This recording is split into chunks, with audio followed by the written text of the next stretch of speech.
because why not? It seemed like a decent career. I didn't really have my priorities or values developed enough to even question that thought process. It seemed like a decent job, that's it. And when I was working in architecture, I really used to thrive from feeling busy and stressed. I wear it as a badge of honor. And I realized and noticed that increasing level of stress and dissociation that I was feeling, but also I was just getting used to it. And I tried to convince myself that it's okay.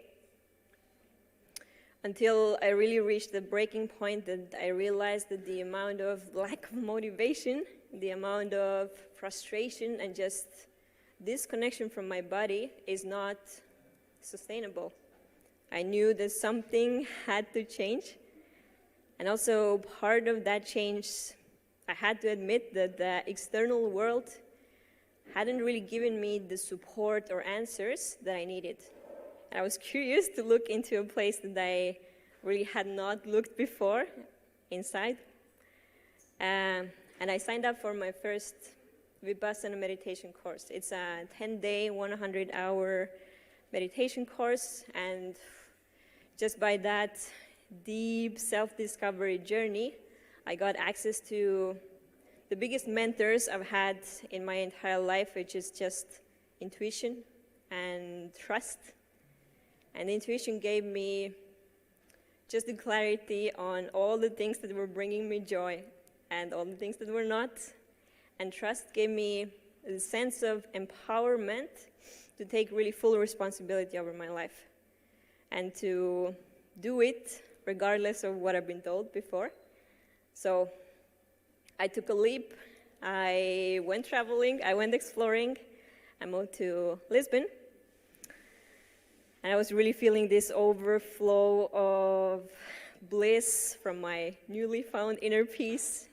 But I didn't really realize the extent of how much my life can be changed until I stumbled upon a weekly Nomad meetup in Lisbon.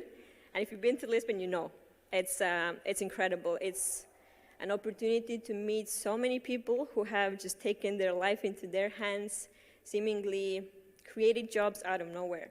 I was just shocked to meet course creators, entrepreneurs, freelancers, coaches who were just traveling and working at the same time. And it opened the door that I didn't really know that existed before. And it clicked. I knew I could create something meaningful, which would also allow me to travel. And that was it. It really made sense also to combine the two things that had transformed me the most, being mindfulness and travel. And when combining my forces with a friend who's passionate about conscious stance, we co-founded Borderless Retreat. And we started our community building in Lisbon. We started it by doing co-working days. We gathered people for networking, for focused work, and also, most importantly, for meaningful conversations. And we used just the simplest of tools. We used questions to bring up meaningful conversations. And it was the first time we realized how powerful a space of trust among like-minded people can be. It was just incredible to see people who have never met before coming together and sharing their deepest stories if they felt there's space for it. And it was just incredible to realize the amount of joy that was besides that release. And that's it. That has been the core of every single retreat we have organized ever since. So far we have done 20 retreats. And what we do is we bring together 10 to 12 people in different locations, usually in a private villa or co-living. And we curate a program that's specifically designed for remote workers and nomads to connect deeply with themselves and with others while keeping their work tasks on track. And here's just a little overview of our growth in the past years. In 2019, we did 2 retreats that were more of a test trials, just to get feedback, understand what we're actually doing.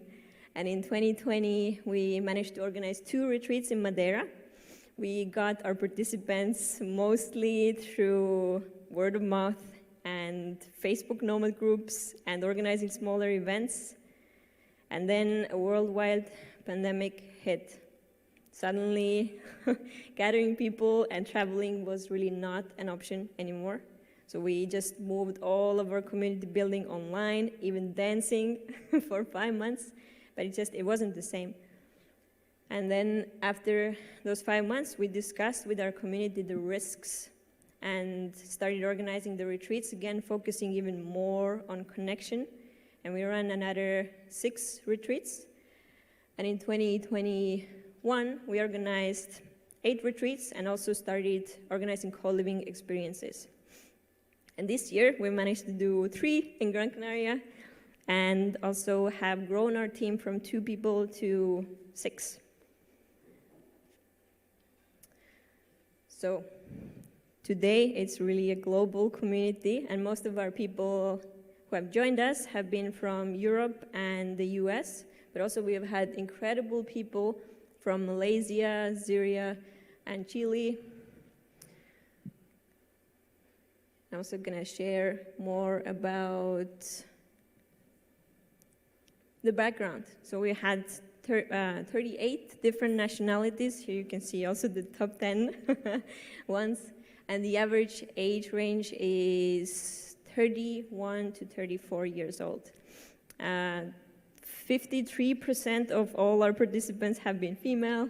So it's not only for girls as it's perceived to be. And most common professions so far have been entrepreneurs, yoga teachers, coaches, software developers, so it's a very different mix of people. And we realized also from feedback that what has made us succeed is, first of all, just asking for constant feedback, and from that feedback realizing that mindfulness is really the key that helps us to build this space of trust and openness where people can connect on a level in a week that otherwise would take them months to build. And also, we now analyzed the public Facebook reviews that we have, and these were the most reoccurring keywords on what people got out of the experience. So it's all about the people and the intimate space that they felt that they could really be themselves and be open and trusting. It's definitely just a space to feel a completely different level of connection that gives us a reference of how meaningful and connected we all can feel. And here's another set of keywords that were most recurring around what people were just using to describe the experience. And again, it's everything about people and learning from each other and really, really finding the space of support. And here's 1 minute video that I would just let you watch to understand also really what's the experience about. I'm not sure if it has any sound.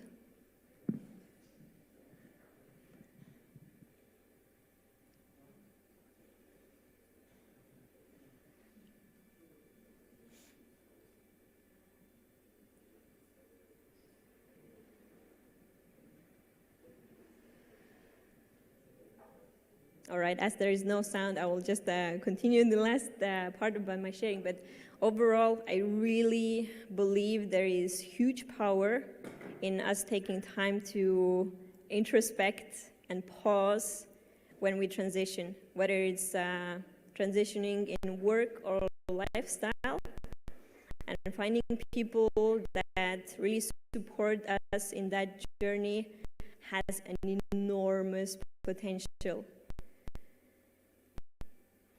And we really believe that there is different potential after that process of how we can coexist together. And we have experimented with integrating mindfulness into remote work, with bringing like-minded people together and creating this safe space where they could all connect.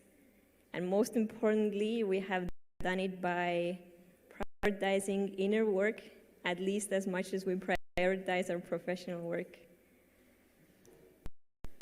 Just to find intuition, to find support.